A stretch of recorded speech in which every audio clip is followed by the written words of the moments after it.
On NewsChannel 6 at 4, schools in Tolliver County are closed due to COVID-19. How the district plans to move forward, coming up.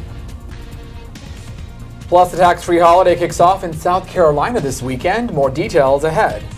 And people driving too slowly in the left lane in South Carolina could get a ticket. We'll hear from Highway Patrol about the slowpokes as your news starts now. Live from Television Park, this is WJBF News Channel 6 at 4.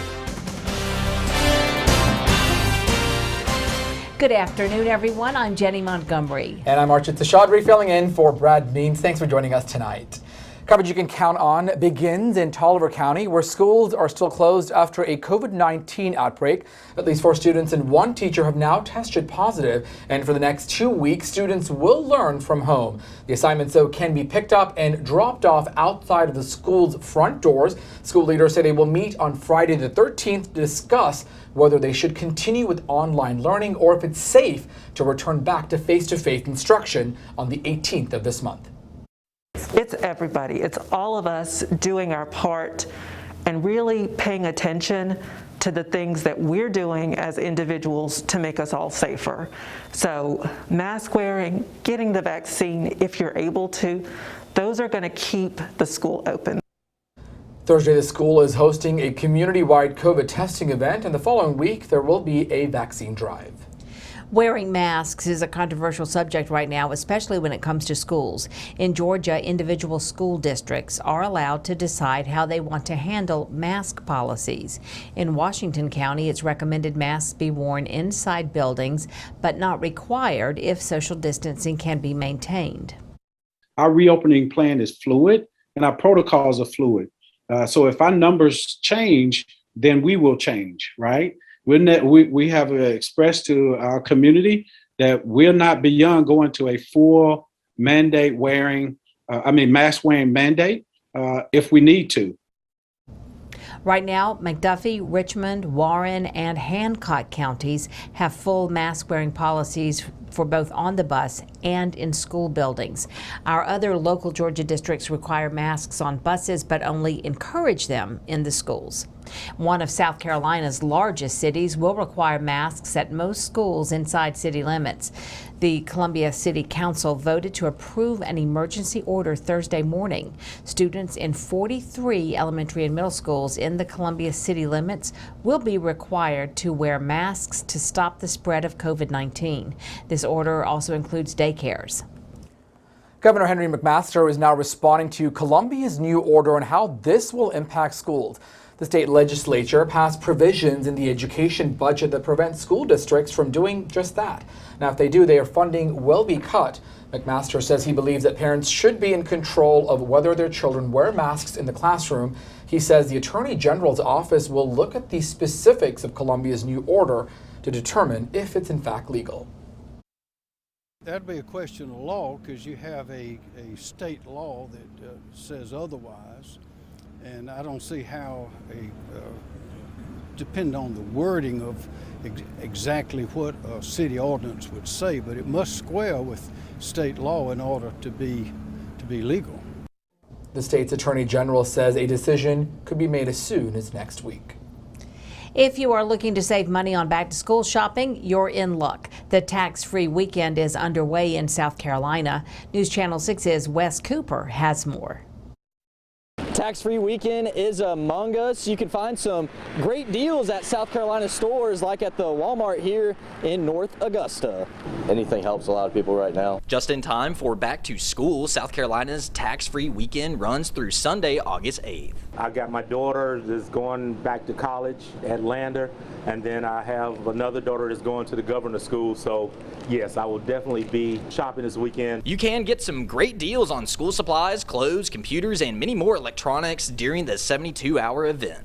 Plus, my business that I have, I'm going to be shopping for that also. South Carolina's sales tax rate is 6%, but counties can impose an additional 1% with a majority vote. The Department of Revenue reports shoppers bought more than $18 million in tax-free items last year. I think it makes sense for a lot of families. Overall, it gives people a chance to kind of get a break on the tax when they're buying school supplies, other stuff they need for school. Some stores are requiring people to wear a mask, so be sure to remember that when you go out to shop. In North Augusta, Wes Cooper, WJBF News Channel 6.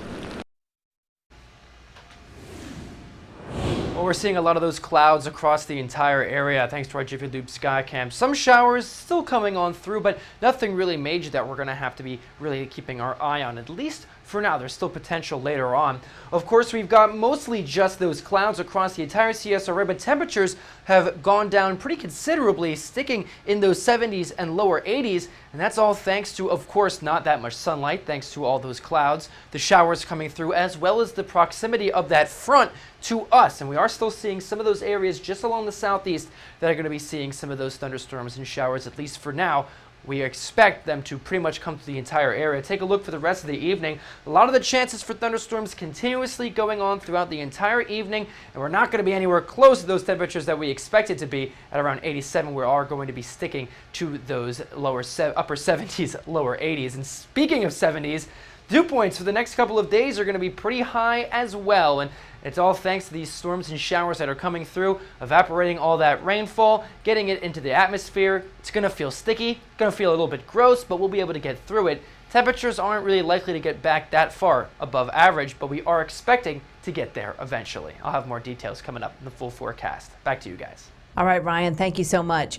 A suspect in a deadly drive-by shooting is back in the custody of the Aiken County Sheriff's Office. Jeremy Nobles was arrested July 27th after a high-speed chase in Houston, Texas. Nobles is facing charges in a July 15th shooting on Audubon Circle that claimed the life of 28-year-old Rebecca Clark. You can soon be fined for holding up traffic in South Carolina now if you're on the highways. The Move Right law goes into effect August 15th. News Channel 6's Chloe Salsamita tells us about what you can expect on the roads. If you're driving slowly in the left lane on South Carolina highways, you may want to think twice. You could get a ticket if you don't merge. Move over or face a fine. Beginning August 15th, drivers can be ticketed for driving too slow in the left lane. Troopers will be patrolling South Carolina highways, keeping an eye out for drivers holding up traffic. Unless you are overtaking or passing another vehicle, then you have to stay in the right lane. It's just to prevent individuals that are traveling slower in the left lane from remaining there for too long and causing traffic congestion possibly. Highway Patrol won't start handing out tickets right away. They'll pull drivers over and give them a warning for the first 90 days. But once November 13th comes around, violators can be fined $25. In North Augusta, Chloe Salsamita, WJBF News Channel 6. Veterinarian staff shortages are causing issues across the nation and here at home. There are few options for 24/7 emergency pet care in Aiken. Staffing shortages are forcing clinics to reduce hours, which means families have to drive at least an hour to get help. Wester Veterinary Clinic has an on-call service, as many others do, but that also gets swamped. Fortunately, we can't possibly accommodate all the emergency calls that come to us. For our established clients especially, we do try to see them, but many times we have to refer them to an emergency clinic. And unfortunately, the emergency clinics in Augusta are not always available. Vet staff says if the Augusta clinics aren't available, families will have to travel to Columbia or Athens to get help. Coming up, one lucky man says his watch saved his life. We'll have the story for you as News Channel 6 at 4 continues.